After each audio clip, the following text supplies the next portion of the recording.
প্রকৃতি হলো আসলে সবচেয়ে বড় শিক্ষক। প্রকৃতি তো আমাদের মা, এখানে আসলে আপনি মজা পাবেনই। We are build like that, আমাদের ডিএনএ এর মধ্যে এটা আছে।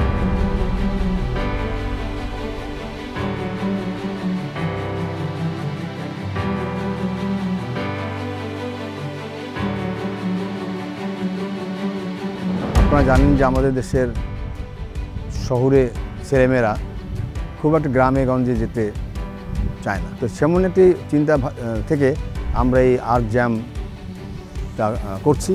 আমাদের মূল উদ্দেশ্য হচ্ছে আর্কিটেকচারের স্টুডেন্টসরা যারা ভবিষ্যৎ আর্কিটেক্ট হবে তারা প্রকৃতিতে আসবে, প্রকৃতি থেকে শিখবে এবং প্রকৃতিতে তারা দলবদ্ধভাবে অনেক কাজ করার কিছু অভিজ্ঞতা অর্জন করবে এবং এর মাধ্যমে তার একটা ট্রেনিং হবে, একটা লার্নিং হবে এবং এই লার্নিংটা সে যখন ভবিষ্যৎ আর্কিটেক্ট হবে তখন সেই লার্নিংটা তার যেই একাডেমিক এডুকেশন সেটার সাথে ব্লেন্ড করে একজন ভালো আর্কিটেক্ট হতে পারবে।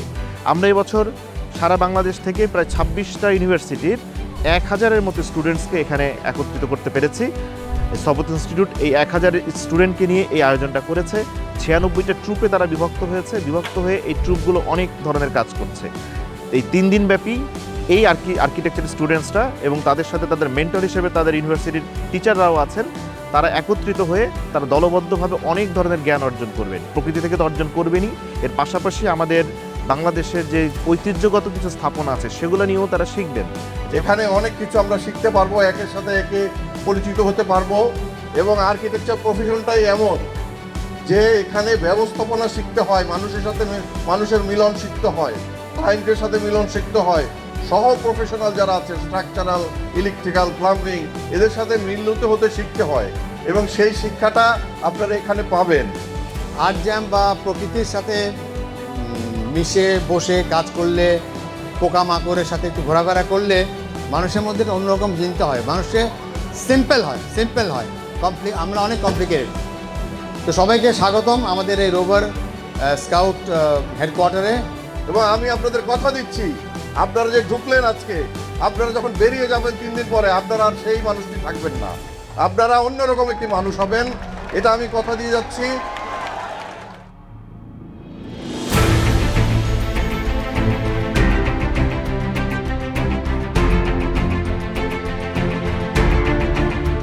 ফ্যান্টাস্টিক প্রজেক্ট জমা পড়ছে 2 ঘন্টার মধ্যে।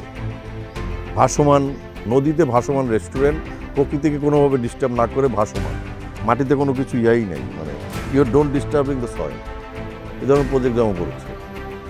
তারপর মাটি থেকে উঁচু, মানে মাটিকে ডিস্টার্ব করলেন না।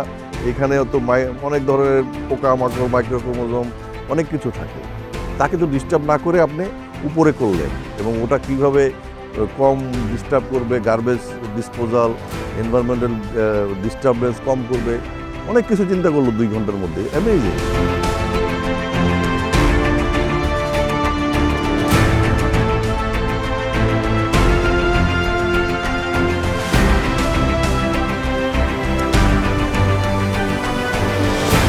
গ্রুপে ভাগ হয়ে যাব। একটা গ্রুপ হচ্ছে মাটি নিয়ে কাজ করবে আর একটা গ্রুপ হচ্ছে বাঁশ নিয়ে কাজ করবে, ঠিক আছে?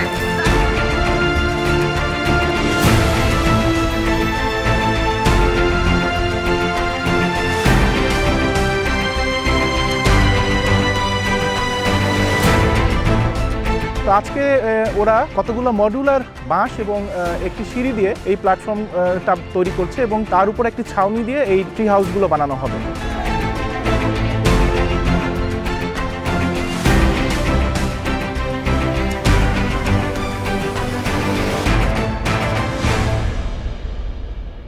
আমার মনের মানুষের সনে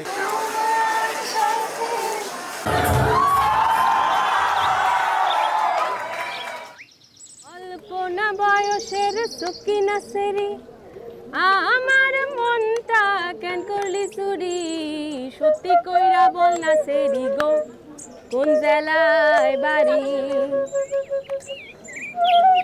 বয়সের সকিনা সেরি, আমার মনটা কেন করলি চুরি, সত্যি কইরা বল না সেরি গো, কোন জেলায় বাড়ি? গাও গাও গাও। বাড়ি আমার ফুলতলা। আমি বিশ্ববিদ্যালয়কে উৎসাহ দেব স্যারদেরকে যে আপনারা আপনাদের ছেলেমেয়েদেরকে প্রতি টার্মে 1-2 বার পালা করে গ্রামে নিয়ে যান, 2-3 দিন না থাকলেও হাঁটাচলা করো, ডে ট্রিপ করো, গ্রামে যে মানুষের সাথে কথা বলতে হবে, গল্প করতে হবে। আমরা এখানে 100 গাছ বিলি করেছি আমাদের সময়ের অভাবে। সেই 100 গাছ আমরা যখন দিয়েছি, ওই বাড়িওয়ালার সাথে আমাদের ছেলেরা মেয়েরা কথা বলেছে, তার নাম নিয়েছে, ফোন নাম্বার নিয়েছে, যে আমরা আবার 2 বছর পরে আমার এই গাছটা দেখতে আসবো।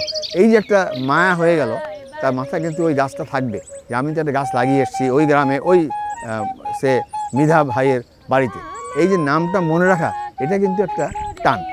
এই টানটা থাকলে পরে আমার ধারণা বিদেশ যাওয়া কমতে পারে। এই মিলন মেলা বা এই মেলবন্ধন যদি না হয়, তাহলে কি মনে করবো জানেন? আমি মনে করবো আমার রংটাই শ্রেষ্ঠ, এবং এই জন্য মানুষ বর্ণবাদী হয়। এখানে এসে সে দেখবে এইভাবেও চিন্তা করা যেত, ওইভাবেও চিন্তা করা যেত, সেটা তো তার কল্পনাই নাই। আমাদের শেখানো হয় যে একটা আপনি ক্যান্টিলিভার থাকলে এটা 2 ভাগ পিছনে থাকতে হবে, 1 ভাগ সামনে থাকতে পারবে, কিন্তু এটার দেখেন 100 ভাগই সামনে। প্রকৃতি আমাকে শেখাচ্ছে অন্যভাবে করা যায়। তো ওই জিনিসগুলা মানুষ তখন শিখে, মন বড় হয়, তার উইন্ডোগুলো খুলে যায়। এটা খুবই দরকার। এবং আর্কিটেক্টরা একা কাজ করে না, আর্কিটেকচারকে বলা হয় ফ্রোজেন মিউজিক, আমি বলি ফ্রোজেন ম্যাথমেটিক্স, জিওমেট্রি।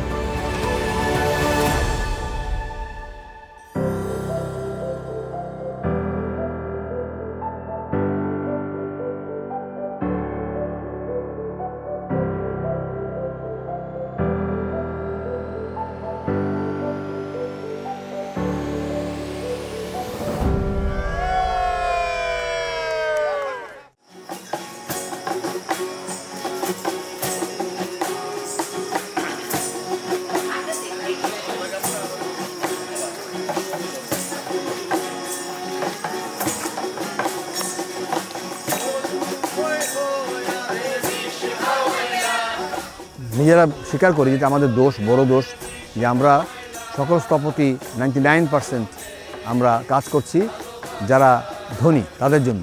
সরকার হোক, ব্যক্তিগত মালিকানা হোক, গ্রুপ মালিকানা হোক, এদের সবাই টাকা না থাকলে ভবন হবে না। তো আমরা চাইছি যে গ্রামে যেও আমরা কিছু করি, তো সেই সব গ্রামের লোকদের কাছে তো টাকা পয়সা থাকে না। তো আমরা বাংলাদেশ স্থপতি ইনস্টিটিউটের একটা প্রকল্প আছে 100 হোমস। আমরা গত 4-5 বছর থেকে কাজ চলছে। আমরা এর মধ্যে 60টা ঘর ইতিমধ্যেই তৈরি হয়েছে। সেগুলোর মধ্যে কোনো স্থাপত্য শৈলী খুঁজে পাওয়া যাবে না, কারণ স্থাপত্য শৈলী করতে গেলে কিছুটা ব্যতিক্রম ধর্মী ভবন হয়।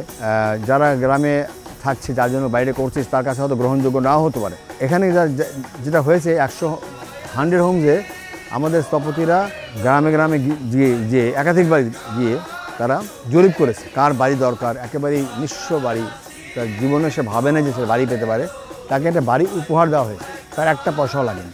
তাকে নির্বাচিত করা হয়েছে, তার সাথে আলাপ করা হয়েছে, ও গ্রামের আর্টিসান যারা মুরব্বী আছেন তাদের সাথে বসে এই সিদ্ধান্ত নেওয়া হয়েছে যে হ্যাঁ, এই মহিলার জন্য, এই পুরুষটার জন্য আমরা একটা ঘর করে দিচ্ছি। তো সেইভাবে 100টা হোমস হলো টার্গেট। এখন পর্যন্ত 60টা ঘর হস্তান্তর হয়ে গেছে, ভবন নির্মাণ হয়ে গেছে। তো যারা পেয়েছে তারা আপ্লুত, অবভিয়াসলি খুবই খুশি। মানে ঘর পাওয়ার পর না, যখন তার এলাকায় যখন বিল্ডিং মেটেরিয়াল আসে, তখন সে কান্না শুরু করে দেয়, কারণ সে জীবনে ভাবেনি যে তার জন্য এতগুলো ইট আসবে।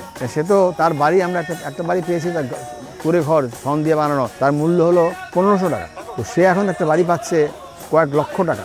তো তার জন্য তো মানে ভাবাই যায় না, সে মাথা হাত দিয়ে কান্নাকাটি করতে শুরু করে। এই জিনিসটা, এই যে আমাদের সাথে গ্রামের মানুষের যেটা সম্পর্কের সৃষ্টি হচ্ছে, এতে গ্রামের মানুষের লাভ হয়েছেই। আমাদের লাভটা কি, আমরা একটা স্পন্দন পেলাম উইথ দ্য ভিলেজার। এই স্পন্দনটা পেলে পরে আমাদের যে flight to abroad, migration abroad, এটা কমবে। আমি যত দেশকে ভালোবাসবো, ততই আমি এই শেকড়ে থাকার চেষ্টা করব। ডক্টর মাশারি, উনি ইউকে থেকে পিএইচডি করেছেন আর্কিটেকচার, এবং ওইখানে আর্কিটেকচারের এডুকেশনের চিফ এবং রয়্যাল ফ্যামিলির মেম্বার। উনি এসেছিলেন আমাদের দেশের আর্কিটেকচার দেখতে এসেছিলেন, কারণ ওনাদের সাথে আমার কোপেনহেগেনে ইন্টারন্যাশনাল ইউনিয়ন অফ আর্কিটেক্টসের সম্মেলনে পরিচয় হয়েছিল। তা আমি আমন্ত্রণ করেছিলাম, ওনারা 6 সদস্যের আর্কিটেকচার টিম এসেছিলেন। এবং উনি প্লেনে থাকতে, যে রিয়াদে সবচেয়ে যে ন্যাশনাল ডেইলি যেটা, সেখানে প্লেনে বসা অবস্থায় উনি একটা আর্টিকেল লিখে ওইখানে সম্পাদকীয় ছাপিয়েছেন যে বাংলাদেশের স্থাপত্য দেখে আমি অভিভূত, পৃথিবীর শ্রেষ্ঠ কাজগুলো এখান থেকে বেরিয়ে আসবে, আপনারা এখানে চোখ রাখেন। এবং আমাদের দেশে, সে যেটা বলছে যে আমাদের দেশে পৃথিবীর সব নামি দামি আর্কিটেক্টদের আমরা পয়সা দিয়ে এনে বিল্ডিং করেছি, কিন্তু আমাদের আর্কিটেক্টরা সেই শিক্ষাকে ধারণ করতে পারে নাই। কিন্তু আমি বাংলাদেশে দেখলাম লুই ক্যান এবং যারা অন্য অন্য পৃথিবীর যারা বড় আর্কিটেক্টরা কাজ করছে, তাদের শিক্ষাটাকে এখানকার আর্কিটেক্টরা প্রচণ্ডভাবে ধারণ করতে পেরেছে এবং ওটাকে আরও অগ্রসর করে নিতে পেরেছে। এটা নিজে লিখেছে।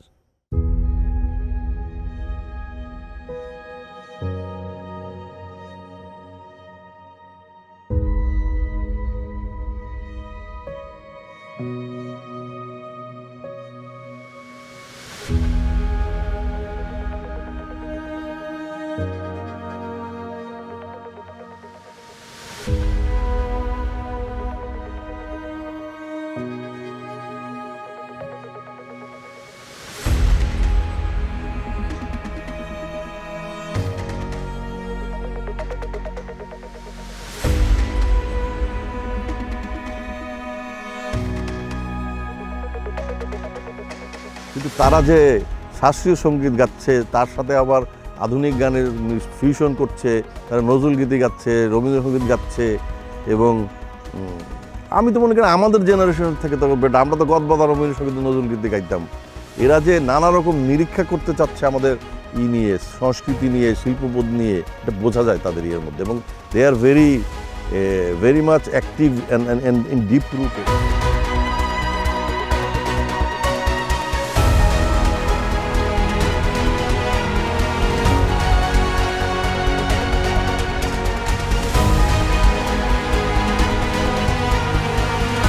তো আপনাদের সবাইকে ধন্যবাদ। আল্লাহর কাছে হাজার শুকর যে খুব সিরিয়াস কোনো ঘটনা ঘটেনি, অনেক ক্যাম্পে হয়। আমরা অনেকটাই সফলভাবে আমাদের অনুষ্ঠান শেষ করতে পেরেছি। আশা করি ইনশাল্লাহ আগামীতে আরও সুন্দরভাবে আমরা আয়োজন করতে পারবো। এই বছর আমাদের এই আয়োজনে শাহ সিমেন্ট আমাদেরকে হেল্প করেছে, এই জন্য শাহ সিমেন্টকে আমরা ধন্যবাদ জানাচ্ছি। এবং যে 26টা ইউনিভার্সিটি অংশগ্রহণ করেছে, সেই সব বিশ্ববিদ্যালয়ের বিভাগীয় প্রধান এবং ভাইস চ্যান্সেলরদেরকেও আমরা স্পেশালি থ্যাঙ্কস জানাচ্ছি।